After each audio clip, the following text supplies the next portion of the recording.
Les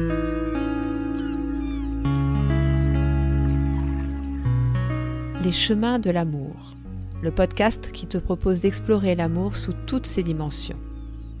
Je m'appelle Nathalie et je suis thérapeute holistique.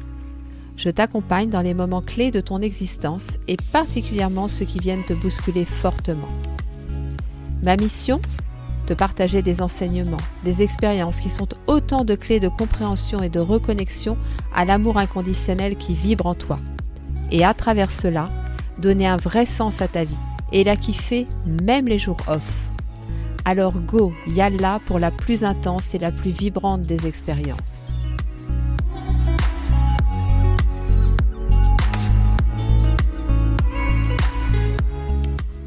Bonjour à toi, j'espère que tu vas bien et que tu prends bien soin de toi.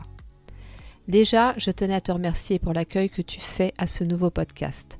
J'ai déjà eu plusieurs retours sur l'épisode précédent et ça m'a vraiment beaucoup touchée. J'avoue que j'ai toujours été assez secrète sur ma vie privée, mais ce que j'ai vécu et ce que je vis encore aujourd'hui me confirme que je ne vis pas cela que pour moi et que c'est important que je partage cette expérience au plus grand nombre, bien sûr dans l'espoir d'aider un maximum de personnes. Alors maintenant, je vais être honnête avec toi, ça m'a un peu mis la pression parce que je sens quand même beaucoup d'attentes suite à cet épisode. Tu sais, c'est un peu comme ce chanteur de rue qui a fait un carton avec une chanson qu'il a composée et qui se retrouve sur scène pour faire un concert entier. Tu vois un petit peu ce que je veux dire. C'est exactement ça que je ressens aujourd'hui. Alors heureusement, j'ai l'expérience d'une année magique pour tout changer et de Néophime Raconte-nous une histoire, mes 2 autres podcasts, mais quand même. Alors je vais t'expliquer un peu comment je vois la suite et ce que toi tu peux faire pour que je sois au plus près de tes attentes. Donc cette histoire, mon histoire, je l'ai bien compris à travers ton retour, elle t'a beaucoup touché. Et tu aimerais bien en savoir plus. Je te comprends, je suis comme toi. Et puis tu aimerais aussi connaître la suite. Alors concernant la suite, c'est promis, je te la raconterai, mais là tu vois, mon amoureux et moi-même, nous sommes dans l'attente d'un grand événement, nous concernant tous les deux. Et tu comprends bien que tant que les choses ne sont pas actées, j'ai pas réellement envie d'en parler davantage. Donc là, tu vois, on est à peu près au moment où on a tout donné et même plus encore pour un projet commun. On a dépassé littéralement les frontières du possible et on doit attendre. Voilà, on doit attendre parce que la suite, ce n'est plus de notre ressort et on n'a pas d'autre solution que d'attendre de voir ce que va donner tout ce qu'on a mis en œuvre, quoi. Donc, autant te dire que c'est super dur. Donc, j'en reviens à ce podcast et son contenu. Donc en fait, mon idée, c'est d'aborder tous les sujets qui sont en lien avec cette histoire d'A, mon histoire, parce que c'est celle que je connais le mieux, bien évidemment, mais aussi et surtout parce que c'est elle qui m'a reconnectée à cette vibration d'amour qui aujourd'hui a vraiment bouleversé mon quotidien, mais aussi celui de mon amoureux et de mon entourage. Parce que oui, quand on commence à se reconnecter à cette vibration d'amour, ça va aussi toucher notre entourage. Donc, je reviendrai en détail sur certains passages de cette histoire à travers tous les thèmes en lien avec les chemins de l'amour. Alors, il faut aussi que je te dise que je me laisserai quand même beaucoup inspirer par mon intuition et ma médiumnité parce que pour moi, je ne suis pas seule dans ce projet. Je suis vraiment guidée et ça, tu le sentiras très vite, je pense, si tu ne l'as pas déjà senti d'ailleurs. Donc, le choix des thèmes sera vaste, ça tu le verras, mais toujours en lien avec cette quête d'amour qui est si importante pour chacun d'entre nous. Peut-être que parfois tu te diras « je ne vois pas trop le rapport avec l'amour », mais fais-moi confiance. Et puis, tous les chemins mènent à l'amour. Oui, il fallait bien que je la fasse celle-là. Promis, je ne la ferai pas tous les épisodes. Donc sois confiant, confiante, mais aussi curieux et curieuse, parce que c'est vraiment une aventure surprenante que de cheminer vers l'amour et plus particulièrement vers l'amour inconditionnel. Alors justement, parlons du sujet du jour qui m'est apparu comme une évidence et très en résonance avec ce que je vis et j'en suis sûre à ce que nous vivons tous à un moment de notre vie. J'ai choisi de te parler de la difficulté à faire des choix et des conséquences que cela peut avoir, mais aussi du décalage que ces choix peuvent créer entre toi et ton entourage. Alors cette évidence, je la dois à la lecture d'un roman que j'ai lu la semaine dernière.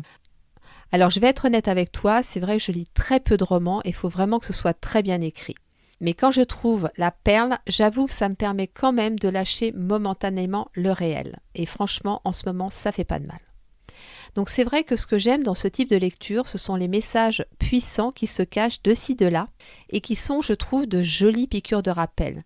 Et aussi parfois de nouveaux enseignements qui te donnent envie d'approfondir. Alors, ce roman s'appelle Les chemins du possible et il est écrit par Marie Robert. Donc les chemins du possible, je trouvais que ça résonnait beaucoup avec les chemins de l'amour, ça m'a intriguée, je l'ai trouvé dans une bibliothèque, il vient de sortir. Mais voilà, j'ai vraiment été appelée à emprunter ce livre et je ne l'ai pas regretté parce que j'ai vraiment trouvé dedans 2 très beaux messages que j'avais très envie de te partager. Donc le premier, il concerne nos choix de vie. Tu sais, ces choix que tu mets parfois des heures, des jours, des semaines, mais même des fois des mois à prendre parce que tu as peur de te tromper. Et souvent, tu te dis qu'ils vont conditionner toute ton existence. Parfois, tu peux même être tétanisé et incapable de te jeter à l'eau parce que tu penses qu'une fois que ce choix va être acté, eh bien, il n'y aura plus de possibilité de faire marche arrière. Et puis, tu finis par prendre ta décision, mais dans ta tête restent encore toutes les autres possibilités que tu as éliminées, que tu as mises sur le bas-côté. Donc en fait, tu te retrouves à avancer à travers ce choix que tu as fait, mais avec tous ces possibles qui te reviennent régulièrement à l'esprit. Avec, tu sais, des petites réflexions qu'on connaît bien. Oui, mais si j'avais choisi ça, qu'est-ce qu'il se serait passé? Est-ce que cela n'aurait pas été mieux? Est-ce que j'ai vraiment fait le bon choix? Alors tu vois, ça c'est des questions, qu'on ait fait un travail sur soi ou pas, qu'on soit très éveillé ou pas, eh bien elles reviennent sans arrêt ces petites questions. Et moi particulièrement en ce moment, par rapport à cet appartement dont je t'ai parlé, que j'ai laissé partir, que nous avons laissé partir, nous avons vraiment fait ce choix, eh bien en ce moment c'est difficile parce qu'il me manque, parce que j'ai cette envie de retourner en Tunisie. Mais je me dis, si j'y retourne et que je n'ai plus ce chez moi, comment je vais me sentir? Enfin, tu vois, il y a toutes ces choses-là qui viennent. Alors, merci le mental, parce que de toute façon, c'est vraiment lui qui turbine à fond la caisse, quoi. Mais la réalité est que, voilà, ces questions, elles sont là. Mais le gros risque de cette situation et de ce ressenti, c'est que du coup, tu ne vis plus trop dans le présent.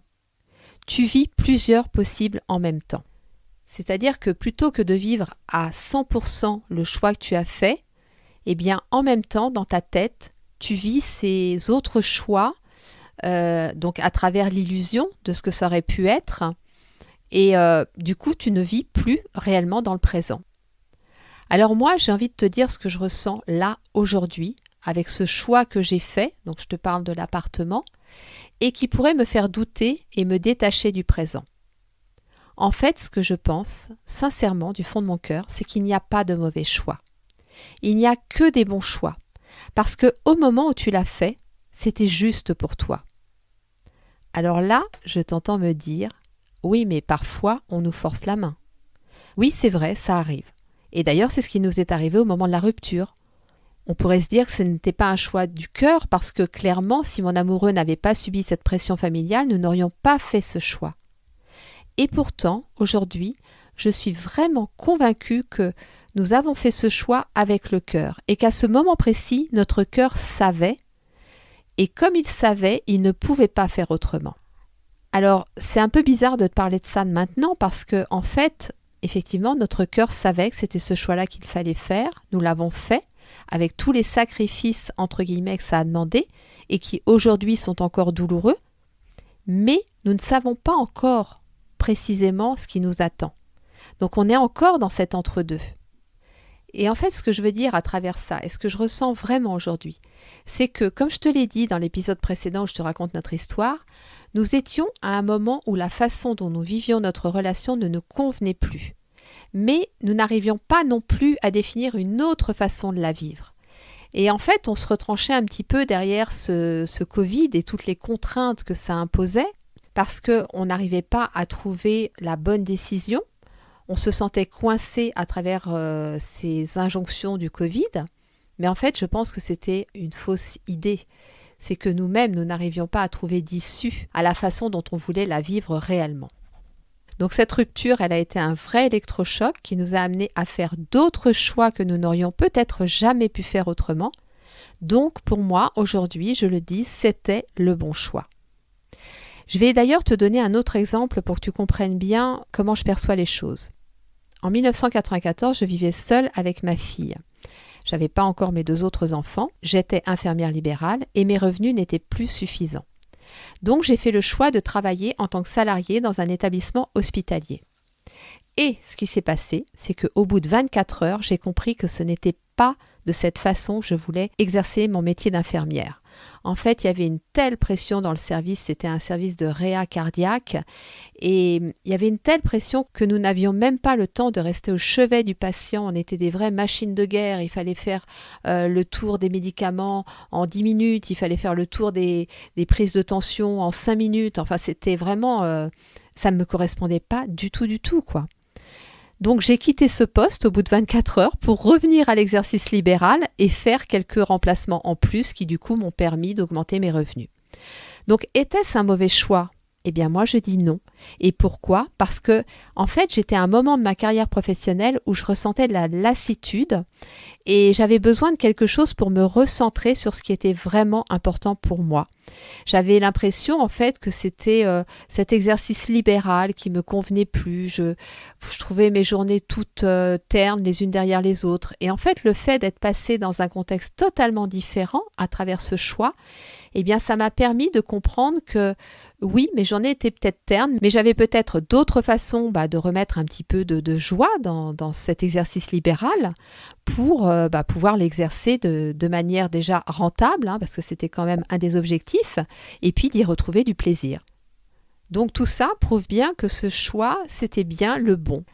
Et en fait, ce qu'on oublie trop souvent, c'est que dans tous les choix que nous faisons, il y aura toujours de très belles conséquences, mais aussi des moments difficiles, douloureux, challengeants. Parce que c'est la vie tout simplement. Alors penser que nous n'avons pas fait le bon choix parce que nous vivons un moment douloureux, comme j'ai pu le vivre au moment où j'ai rendu cet appartement, au moment de la rupture, eh bien en fait c'est se maintenir dans l'illusion que le bon choix ne fait jamais souffrir. Que si nous ressentons de la souffrance, alors c'est que nous n'avons pas fait le bon choix et que nous ne sommes pas au bon endroit. Mais ce qui génère cette souffrance, eh bien c'est notre mental qui refuse de voir que la vie est faite de multiples teintes, des plus colorées aux plus sombres, et qui rentre en résistance. Et à partir de ce moment-là, il va chercher du réconfort à des endroits qui ne vont qu'augmenter notre souffrance, donc en imaginant tous les autres possibles, en se faisant plein de films sur ce qu'on aurait pu vivre en faisant d'autres choix, alors qu'en fait, il suffit de vivre pleinement ce présent, intensément. Et d'ailleurs, le meilleur moyen de vivre les moments difficiles, eh bien, c'est de les accepter, de voir ce qu'ils viennent mettre en lumière et de les inonder d'amour et de joie. Parce que oui, quand nous faisons des choix, il y a des moments difficiles et notre responsabilité à ce moment-là, mais je dirais aussi dans toute notre vie, c'est d'amener de la joie et de l'amour dans cette vie. Et c'est comme ça qu'on va arriver à ressentir que nous avons fait le bon choix. Et tu sais, quand vraiment je suis dans une phase difficile ou quand j'ai des petites choses comme ça qui arrivent et qui ne sont pas confort du tout, eh bien, c'est ce que je fais, j'accueille, je regarde un petit peu ce que ça vient m'apprendre et j'ai cette petite phrase magique et je t'assure que quand je la prononce, ça change tout. Je dis « j'apprends par l'amour ». Et effectivement, quand les épreuves sont là et que tu dis cette phrase, eh bien tu t'ouvres à une perception des choses tout à fait différente. Le deuxième message que ce livre m'a transmis, ça concerne les changements intérieurs que nous vivons, les choix de vie qui en découlent et qui peuvent parfois déstabiliser notre entourage. Donc ça peut partir d'une simple habitude que tu avais et qui aujourd'hui ne te correspond plus, mais ça peut aussi être ces fameux choix de vie que tu as évoqués auprès de ton entourage, tu sais, il y a 1 an, 5 ans, 10 ans, quand tu te projetais et que tu en parlais à tes parents, à tes frères et sœurs, à tes amis proches. Mais ces choix de vie, aujourd'hui, ne résonnent plus avec la personne que tu es devenue. Eh bien, as-tu remarqué ce truc bizarre ? Lorsque l'on vit une grande transformation intérieure, les personnes qui mettent le plus de temps à le comprendre, à l'accepter, parfois même à le voir, c'est notre entourage proche. Et pourquoi ? Eh bien parce qu'ils ont peur. Ils ont peur que ce changement vienne remettre en cause notre relation, notre lien d'amour. Et si tu restes aligné et affirmé par rapport à ce changement, par rapport à ce choix de vie, eh bien il y a de très fortes chances qu'ils se sentent perdus, perturbés, voire trahis. Parce que pour eux, votre relation repose sur des bases liées à l'ego, telles que « tu m'aimes et tu me prouves cet amour si tu es heureux du bon repas que je t'ai préparé. Si tu dis non à ce repas, alors j'ai l'impression que tu ne m'aimes plus autant. » C'est un petit peu la maman qui a vraiment besoin que son enfant mange parce que pour elle, c'est une preuve d'amour. Ou alors, tu m'aimes si tu réponds à mes attentes que j'ai fondées sur toi et sur ton avenir. Si tu changes de projet, alors c'est que tu ne m'aimes plus autant ou plus du tout. Ça peut même arriver dans ton couple où par exemple un projet commun ne résonne plus chez toi et ta compagne ou ton compagnon va se sentir trahi parce que ce projet, ce rêve, était pour lui ou pour elle une preuve de votre lien d'amour. Mais l'amour, il est inconditionnel. Et c'est ça en fait que les personnes de notre entourage, nos proches, ont parfois du mal à intégrer ou à réintégrer en fait. Et que cet amour, s'il repose sur des besoins liés à l'ego et à des peurs, alors le risque, il est effectivement qu'à chaque changement, à chaque choix de vie de l'un, eh bien l'autre se sente abandonné ou trahi. Et en fait, j'ai vécu cette situation il y a 6 ans avec une de mes filles. Elle n'acceptait pas mon choix de vie parce qu'au fond d'elle, elle avait peur de perdre mon amour, ce qui était impensable pour moi, et il est encore aujourd'hui d'ailleurs. Mais il a fallu vraiment du temps pour qu'elle sente dans son cœur que ce choix que j'avais fait ne remettait absolument pas en cause notre lien. Et aujourd'hui, la puissance de ce lien est ce qui prime entre nous, quels que soient nos choix de vie. On a vraiment réussi à dépasser ce cap. Mais ça a été vraiment un chemin qui a demandé beaucoup à chacune et puis qui nous a demandé à travailler sur nos blessures, sur nos attentes, sur notre ego, sur toutes ces choses-là en fait. Donc vraiment aujourd'hui, je te le dis, si tu as un choix à faire ou que tu l'as déjà fait, ne te laisse pas déstabiliser par les réactions de ton entourage. La meilleure chose à faire est de vivre pleinement ce choix, sans te demander sans arrêt si ta vie aurait été meilleure ou moins bien si tu en avais fait un autre. Et par rapport aux personnes de ton entourage qui se sentent trahies parce qu'elles ont peur de perdre cette relation qu'elles ont avec toi, eh bien garde le cap. Vis à 1000% ce choix de vie que tu as fait. Et le temps et l'épanouissement personnel qui vont découler de ce choix seront autant de facteurs qui vont les rassurer et, je l'espère, et souvent ça arrive, c'est ce qui se passe, les inciter à voir leur propre évolution comme quelque chose de naturel et de souhaitable. Donc, pour résumer, n'oublie pas, tous tes choix sont les bons et vis-les pleinement pour ce qu'ils te proposent de vivre.